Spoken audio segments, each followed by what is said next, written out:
안녕하세요. 몸과 마음을 다시 활성화시키는 재활의학 전문 채널 올어바웃 재활입니다. 네, 이번 시간에는 디스크 탈출증과 척추관 협착증의 차이에 대해서 살펴볼 텐데요. 남다른 재활의학과 의원을 운영 중이신 이정환 원장님 모셔봤습니다. 원장님 안녕하세요. 네, 안녕하십니까. 네.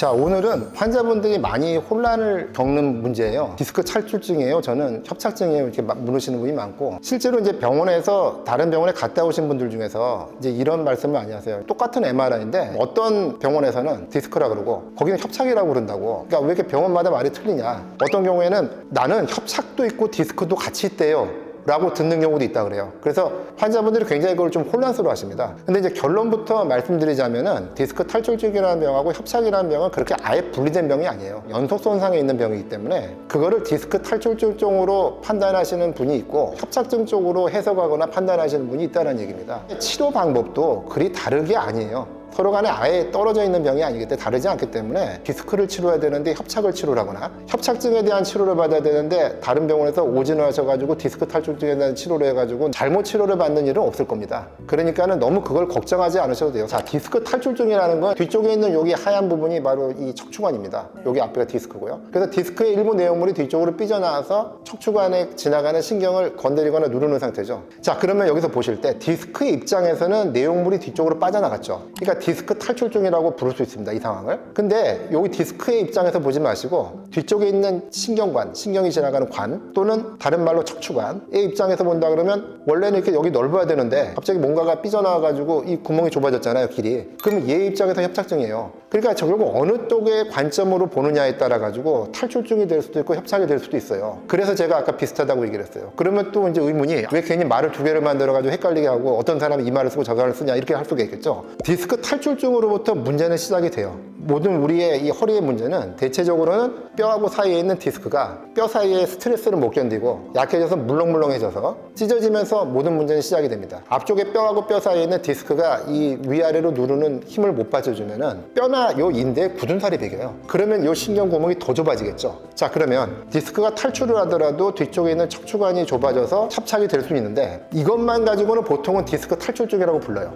디스크 때문에만 뒤에 좁아진 거는. 왜냐하면 디스크 이외에 다른 요소가 없으니까. 여기 옆에 있는 그림처럼 제가 파란 걸 그어놓은 거는 이 뼈나 인대가 두꺼워져서 이렇게 우퉁부퉁하게 올라온 거예요. 그러면 이 관이 좁아지는데 이때 좁아진 거는 디스크만 좁게 만드는 게 아니라 옆에 있는 뼈나 인대도 두꺼워져 가지고 여기를 더 좁게 만들죠. 그러면 이게 디스크 탈출증은 있지만 디스크 탈출증이라고만 얘기해서는 뒤쪽에 있는 신경관, 척추관이 좁아진 이유를 전부 다 설명할 수가 없어요. 그러니까 이럴 때는 척추관 협착증이라고 부른다는 겁니다. 디스크 탈출증 플러스 두꺼워진 인대, 뼈가 웃자람 또는 디스크가 더 납작해진 이런 걸로 탈출된 디스크 덩어리뿐만 아니라 다른 여러 가지 요소들이 이 척추관을 좁힐 때 그때를 우리가 협착증이라고 부른다는 얘기예요. 그러면 왜 이게 뒤에 인대나 뼈에 울퉁불퉁하게 올라오느냐 그러면은 우리 왜 손으로 일을 많이 하시는 분들 보면 잔뼈가 굳다라고 얘기를 하잖아요. 손을 많이 쓰시니까 뼈도 웃자라고 그 다음 뼈하고 뼈 사이에 붙어있는 인대가 굳은 살에 비해서 두꺼워서 올라오는 겁니다. 자극이 많은 곳에 있는 뼈가 웃자라고 자극이 많은 인대가 울퉁불퉁해져요. 결국은 뒤쪽에 있는 척추관의 어떤 협착이 동반되기 위해서는 일단은 앞쪽에 있는 디스크의 병변이 일단 유발이 되는 경우가 더 많다는 얘기예요. 디스크에서 협착증으로 가는 연속 손상의 스펙트럼이 어느 한 점에 있는 거고 협착증은 대체적으로 디스크의 문제에서부터 시작해가지고 뼈나 인대의 변화까지 동반되는 거기 때문에 협착증 내에서는 디스크의 문제가 포함이 돼 있어요. 디스크 탈출증, 협착증을 구별하는 기준이 남녀 이런 이분법적인 구별은 아니에요. 중년이냐 노년이냐 장년이냐 이거는 명확하지 않죠. 그건 보는 시각에 따라 굉장히 틀립니다. 그래서 환자분들이 가장 혼란스러워하는 것이 이런 도표입니다. 협착증이나 디스크 탈출증을 검색을 해서 찾아보면 표로 나와 있어요. 증상 유발 자세가 이럴 때는 탈출증이고 디스크고 이럴 때는 협착증이고 이 중에서 나는 7개가 디스크에 속하고 3개가 협착증에 속하니까 디스크구나 라고 생각했는데 병원 가서 협착증이라는 얘기를 듣는 경우가 있고 결국은 뭐냐면 이런 걸로 구별할 수 없다는 얘기예요. 협착증도 디스크 탈출증의 일부의 어떤 소견을 포함하고 있기 때문에 디스크 탈출증을 유발하는 자세가 협착증도 유발할 수가 있어요. 가장 거기서 많이들 이제 혼란을 겪는 부분이 뭐냐면은 우리가 구부렸을 때 아픈 거는 디스크 탈출증이고 뒤쪽으로 젖혔을 때 아픈 건 협착증이라는 그런 도표들이 많습니다. 앞으로 구부렸을 때도 많은 협착증 환자들이 아파요. 왜냐하면 협착증이 되기 위해서는 반복되는 얘기지만 디스크에 문제가 있다는 게 이미 전제가 되어 있기 때문에 협착증 환자들도 앞으로 구부리면 아플 수가 있습니다.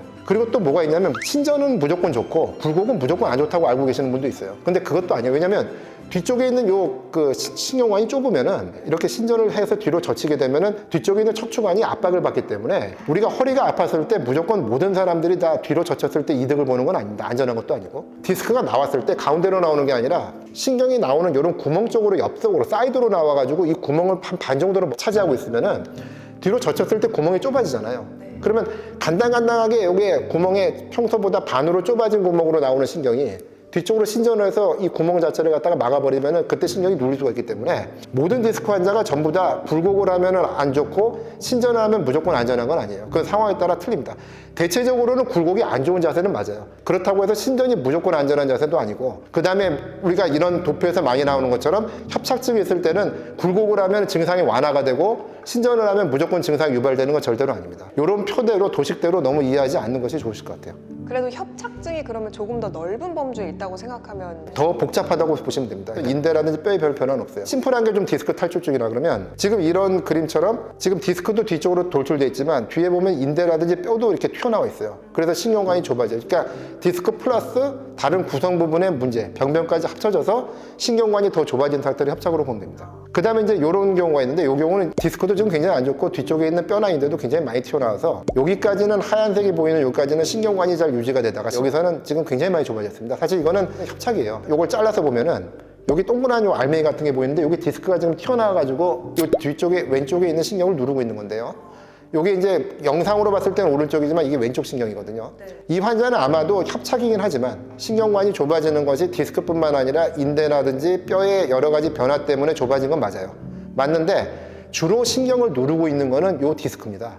그래서 아마 이 경우에 이 환자분을 수술하는 의사분은 뒤쪽에 있는 인대나 이런 거는 조금 놔두고 디스크만 일단 잘라내고서 경과를 볼 가능성도 있어요. 특별히 환자를 더 아프게 하는 환자의 임상 증상하고 더 연결이 된 부분은 뒤쪽에 있는 협착 부분보다는 디스크 부분이다라고 생각을 할 수가 있습니다. 그래서 치료 방법은 전체적으로 인대라든지 이런 뼈를 갖다가 다 제거를 하는 것보다는 디스크만, 그건 물론 외과 의사의 판단입니다. 그걸 전부 다 하시는 분도 있을 거고요. 조금 작게 하시자라고 그런 쪽을 선호하시는 분들은 일단은 디스크부터 절제를 해놓고 기다렸다가 보고서 그 다음 결정을 하실 수 있는 그런 그림이에요. 결국은 치료 방법은 유사합니다. 병원마다 가는 데마다 협착증이냐 디스크 탈출증이냐가 서로 의견이 다른다고 해가지고 내가 어떤 병원을 갔었을 때 손해를 본다든지 잘못 오진이 돼서 잘못 치료를 받을 확률은 없으시니까 너무 염려하지 않으셔도 되고요. 수술 범위라든지 치료의 범위가 디스크보다는 협착증이 훨씬 더 넓습니다. 여러 가지 부분들이 많기 때문에. 그렇기 때문에 수술을 하게 되면 범위는 더 넓을 것이다. 좀 더 광범위할 것이다라는 생각을 할 수 있어요. 역시 마찬가지로 조금 더 심플한 것이 디스크이기 때문에 치료의 예후라든지 그런 것도 또 좋은 건 좀 디스크입니다. 오늘은 남다른 재활의학과 이정환 원장님과 함께 디스크 탈출증과 척추관 협착증의 차이에 대해서 다양한 사례를 들어서 설명해 주셨는데요. 저희는 또 재밌고 유용한 콘텐츠로 다시 찾아뵙도록 하겠습니다. 고맙습니다.